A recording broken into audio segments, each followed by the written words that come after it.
Hello friends, welcome to my channel. ಹಾಗೂ ನೀವು ನೋಡ್ತಿದ್ದೀರಾ tech pro 10 YouTube channel. Friends, video ಇಷ್ಟ ಆದಲ್ಲಿ ಒಂದು ಸಬ್ಸ್ಕ್ರೈಬ್ ಮಾಡ್ಕೊಬಿಡಿ. ಹಾಗೆ ವಿಡಿಯೋ ಸ್ಟಾರ್ಟ್ ಮಾಡೋಣ ಬನ್ನಿ ಫ್ರೆಂಡ್ಸ್. ಮೊದಲಿಗೆ ರಾಧಿಕಾ ಅವರು 2022ರಲ್ಲಿ ತೆರೆಕಂಡ ನಿನಗಾಗಿ ಚಿತ್ರದ ಮೂಲಕ ಸಿನಿ ರಂಗದಲ್ಲಿ ಪ್ರವೇಶಿಸಿದ್ದರು. ಆಗ ಕೇವಲ ಅವರು 9ನೇ ತರಗತಿ ಓದುತ್ತಿದ್ದರು.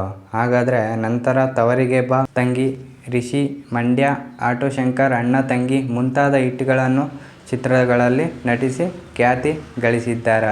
ಇದೀಗ ಕನ್ನಡ ಚಿತ್ರರಂಗದಲ್ಲಿ ಖ್ಯಾತ ನಟಿ ಮತ್ತು ನಿರ್ಮಾಪಕಿ ಆಗಿ ರಾಧಿಕಾ ಕುಮಾರಸ್ವಾಮಿ ಅವರು ಗುರುತಿಸಿಕೊಂಡಿದ್ದಾರೆ ಫ್ರೆಂಡ್ಸ್. ಸಿನಿಮಾಗಳ ಜೊತೆಗೆ ರಾಧಿಕಾ ಕುಮಾರಸ್ವಾಮಿ ಅವರು ಲವ್ ಲೈಫ್, ಮದುವೆ ವಿಚಾರವಾಗಿಯೂ ಬರೀ ಸುದ್ದಿಯಾಗಿದ್ದರು. ಚಿತ್ರರಂಗ ಮತ್ತು ರಾಜಕೀಯ ಜಗತ್ತಿನಲ್ಲೂ ಸೃಷ್ಟಿಯಾಗಿದ್ದರು.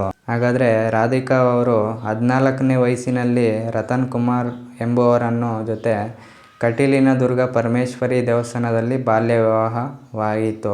ಆದರೆ ಇವರು 2002ರಲ್ಲಿ ಆಗಸ್ಟ್ನಲ್ಲಿ ಹೃದಯಾಘಾತದಿಂದ ನಿಧನರಾದರು.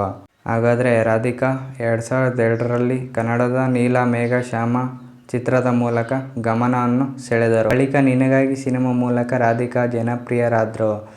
ರಾಧಿಕಾ ಸಿನಿಮಾಗೆ ಎಂಟ್ರಿ ಕೊಟ್ಟ ವೇಳೆ 9ನೇ ತರಗತಿ ಓದುತ್ತಿದ್ದರಂತೆ. ಆಗ ಆಕೆಗೆ ಕೇವಲ 14 ವರ್ಷ ವಯಸ್ಸಾಗಿತ್ತು ಫ್ರೆಂಡ್ಸ್. ಹ್ಯಾಟ್ರಿಕ್ ಹೀರೋ ಶಿವರಾಜಕುಮಾರ್ ಮತ್ತು ನಟಿ ರಾಧಿಕಾ ಕುಮಾರಸ್ವಾಮಿ ಅಭಿನಯದ ಅಣ್ಣ ತಂಗಿ ಸಿನಿಮಾ ಅಭೂತಪೂರ್ವ ಯಶಸ್ಸು ಸಾಧಿಸಿತ್ತು. ರಾಧಿಕಾ 30ಕ್ಕೂ ಹೆಚ್ಚು ಚಿತ್ರಗಳಲ್ಲಿ ಕೆಲಸ ಮಾಡಿದ್ದರು. ಮದುವೆ ವಿವಾಹದ ಬಳಿಕ ಕೆಲ ರಾಧಿಕಾ ಬ್ರೇಕ್ ತೆಗೆದುಕೊಂಡಿದ್ರು. ಹಲವು ವರ್ಷಗಳ ಕಾಲ ಯಾವುದೇ ಸಿನಿಮಾಗಳಲ್ಲಿ ಕಾಣಿಸಿಕೊಂಡಿರಲಿಲ್ಲ ಫ್ರೆಂಡ್ಸ್.